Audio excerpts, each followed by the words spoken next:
guys, I am back. This is Art Brit, and today we're doing a art vlog. I showed you some of my work over the years on the walls that I have hung up.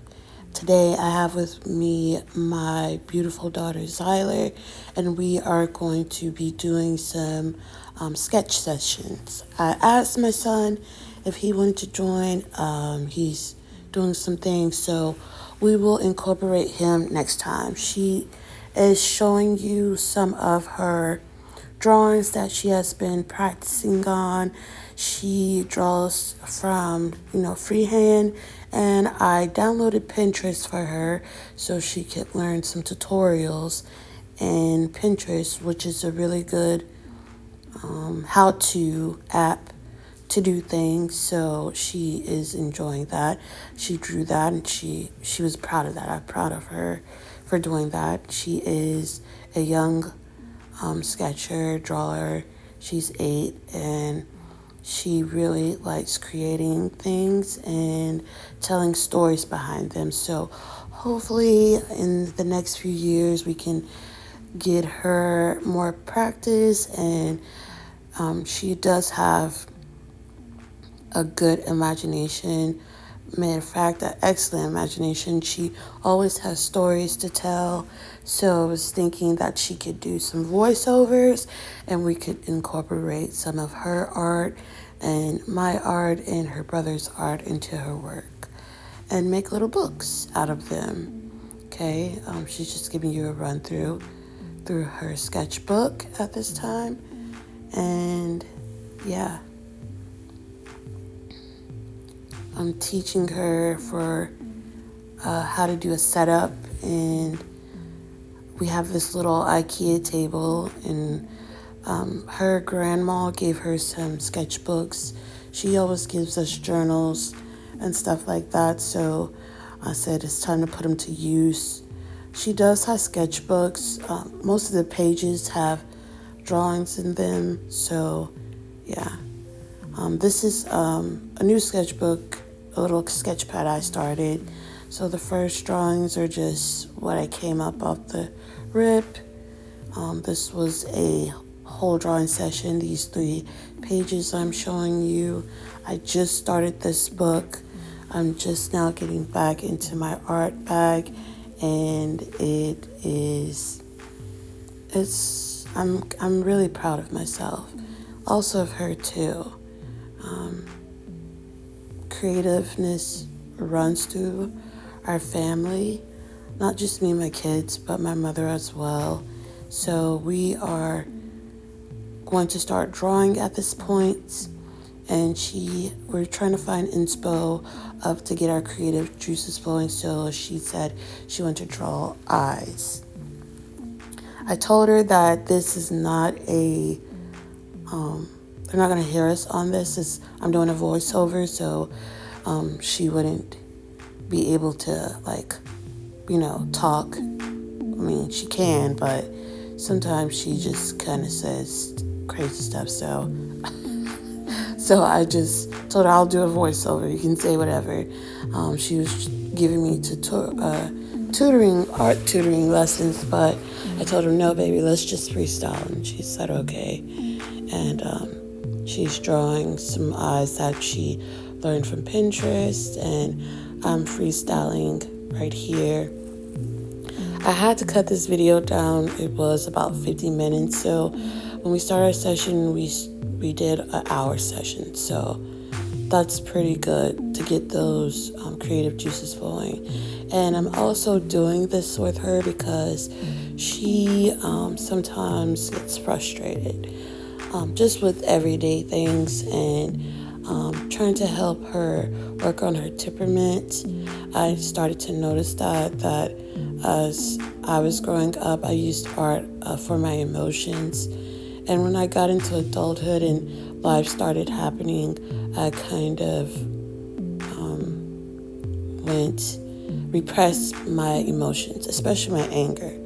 And so now that I'm a grown-up, I start to see that my anger is kind of shown through her. and it's her anger is kind of a fire. Like when you light a match and then it goes out, you thought it did, and then all of a sudden you check 1 minute later and a whole bush of grass is on fire. That's how angry she can get sometimes. So I'm thinking that she needs more outlets to draw and stuff like that to help her anger her emotions. So I'm telling her that you use your emotions, your energy, your brain, and you use these things, and what you think about, you bring about. So these are the ideas that have been sitting dormant within you to draw the way you do, and the energy. I'm not close enough to the screen. Next time I'll zoom in. We're trying to show you the pens that we're using in the media. She's using crayon marker, and I'm using these Japanese, not ballpoint pens, but high ink pens. I got them from some flea store. They have like $1 Mondays, $2 Tuesdays, and so on. And I got a whole box of these Japanese ink pens for $1. Like, I think I have over 100. So that was a steal. And so the whole family uses them. I try to hide them. I'm just like, no, please don't use these. Okay, mom needs these. I'm going to use them one day. We have a lot of art supplies from over the years. I went to the Art Institute of Dallas, and I went to a American Intercontinental University. That was back in 2004. I went back to art school in 2012 after having my first child, and I went there for about 3 years, and then I had to be dropped due to medical reasons, and I was pregnant with my daughter, you see right here. My major was graphic design, visual communication, so I had leftover material from there. So I have portfolio work, drawings, and stuff. So I've been doing art for most of my life. I really started getting into art when I was in about third grade, and it kind of helped me during pastimes. Keeping my mind not idle. When I was in high school, I really took up my first art class during middle school, and I had this friend. He was from Colombia, and he introduced me to graffiti, and I wanted to learn how to draw like him and draw spray paint bottles and cans and do the letters and stuff. So that's how I really got started heavily in art, was drawing graffiti. And then I kind of transformed when I got to high school, and it was more of a routine. I took every art class that I could in high school. I got awards in high school. I was in AP art. Went to open houses for portfolio reviews, and assuming enough that I wanted to go to SCAD in Georgia because my older cousins, they were animation majors, so they went to SCAD, and I went to those things at the end of high school during senior year, but I went to Chicago Institute of Art, not the Art Institute of Chicago, but the actual big school, and took my portfolio, and I was approved. My portfolio was approved to that school. Also SCAD, but it was just the financial reasons and backing for those art schools, because art schools are kind of higher than regular traditional 4-year colleges and stuff like that. It depends on what school you go to, but those were very high schools. So my mom, she didn't have the financial backing for that, so we looked at other options, and I found a school to get into for visual communication, graphic design, and that was in Houston at the American Intercontinental University. And so then I started learning different mediums throughout high school and college. So I know a lot of multimedia type of things. I've ventured off into crafts, making candles, crocheting, collages, drip paintings, graphic design, even cooking. Cooking is an art. It is a creative type of thing. And I have also taken up editing.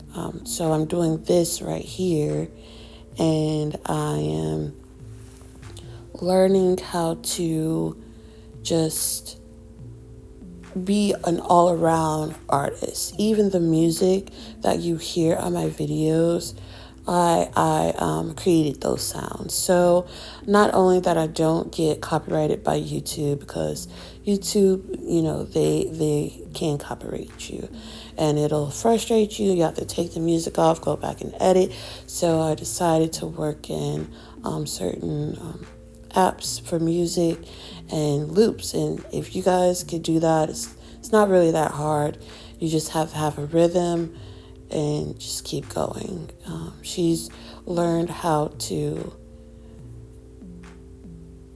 put a face. So she wanted to do face after eyes. And she's put the line down the middles to show her proportion. So I'm trying to show her proportion.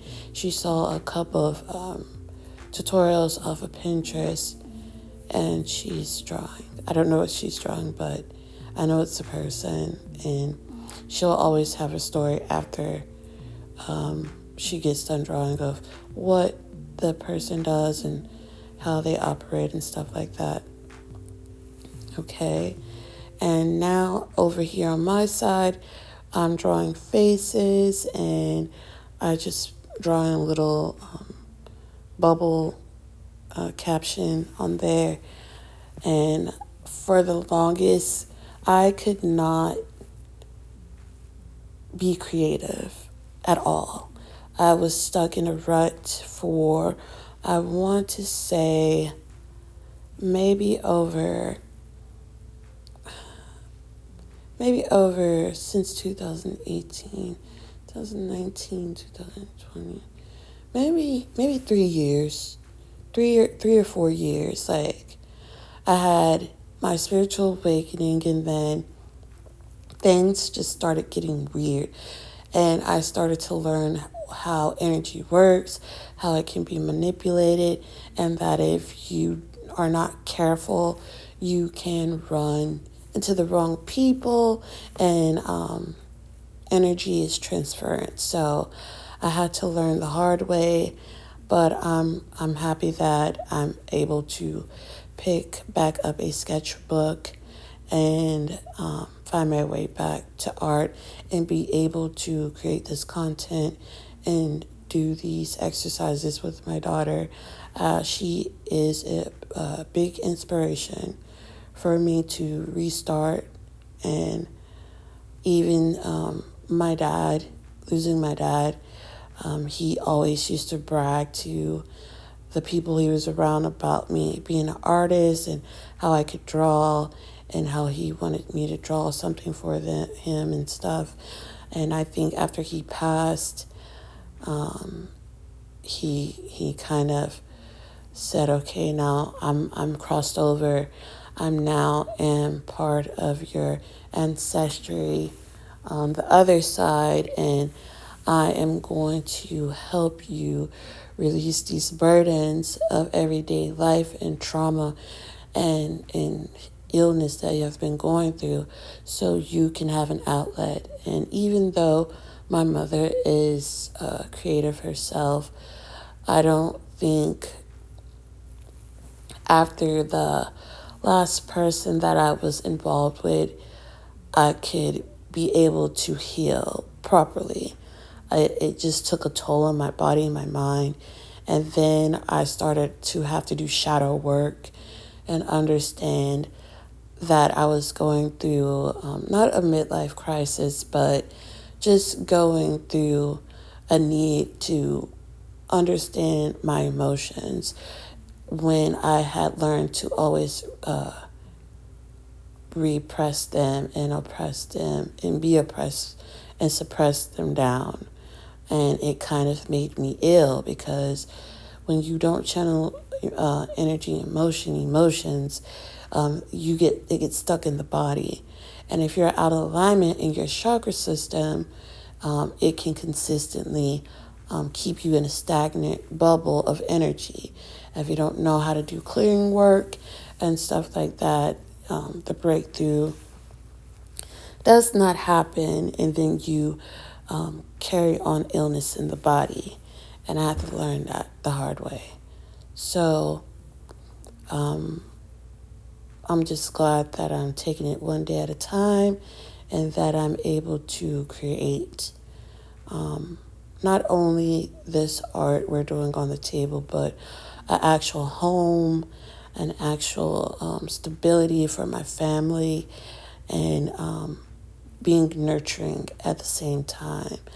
Now, me and my kids, we have our differences, but I'm like one of those parents who want to teach a new way of parenting and being understanding.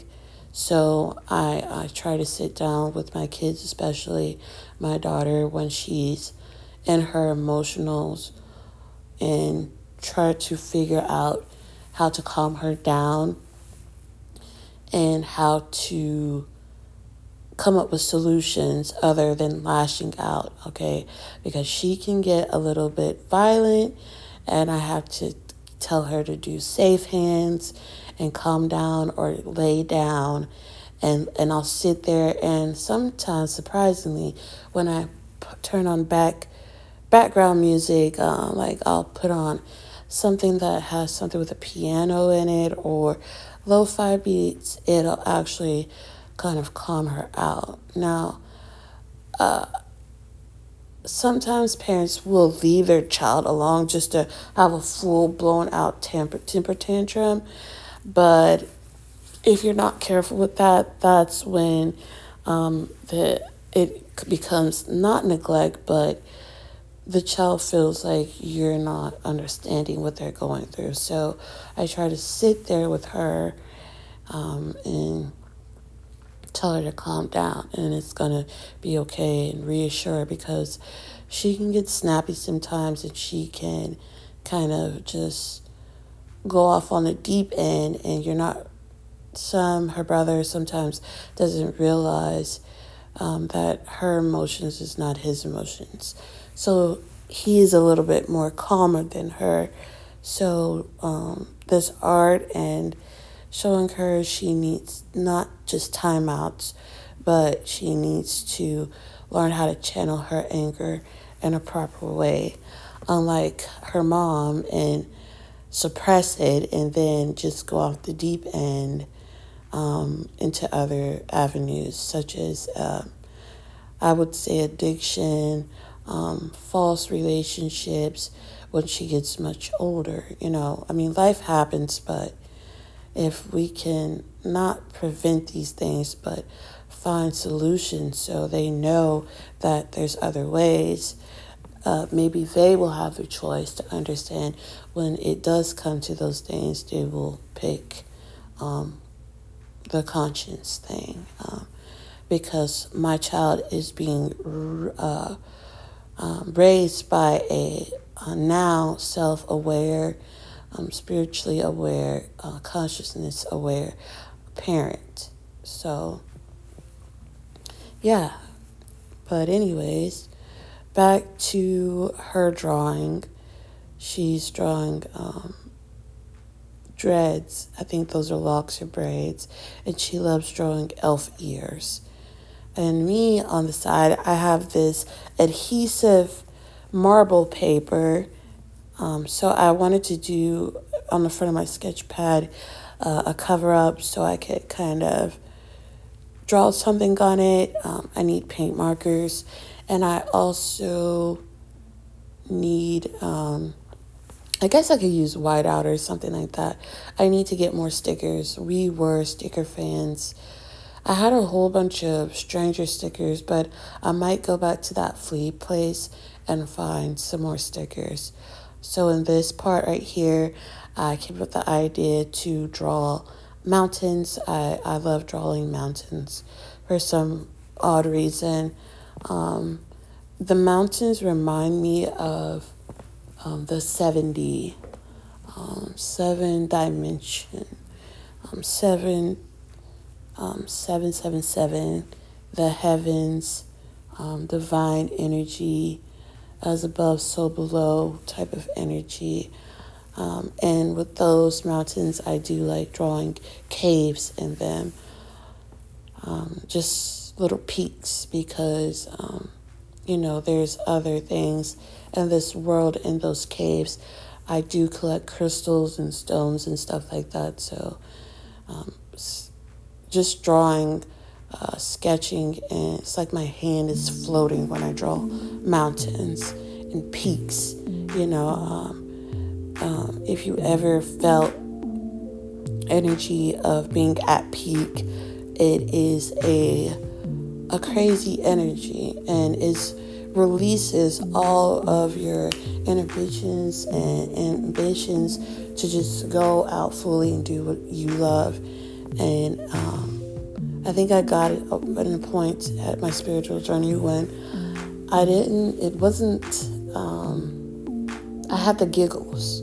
Like every day I would get up, I would do my routine, and I would drive around, and I would be so happy and so elated, and I would just start giggling out of nowhere. And no, I wasn't on anything, or I was raw vegan, and exercising just on this like strict routine, and I think was like a relief for me. And I know you guys heard of the Laughing Buddha, which is Hote. So it felt like I was in that energy of just a grin on my face, just happy to be alive and be able to create and stuff like that. But yeah, so I'm just gonna let y'all get back into our drawings, and yeah, man, I'm just enjoying this process with my kids, and hopefully I can get these videos not shortened down. Well, shortened down, because the original video and this was like 50 minutes. So I'm new at editing. I had to figure out how to get this down to at least under 30 minutes. And hopefully this catches the algorithm. And I will let you guys tune out to the beats I made and finish our drawings. And that will be the end of episode 2 of Art and Testimony and Art Vlogs. All right, y'all guys have a blessed night. Oh, and don't forget to pray and thank the Most High. Bye.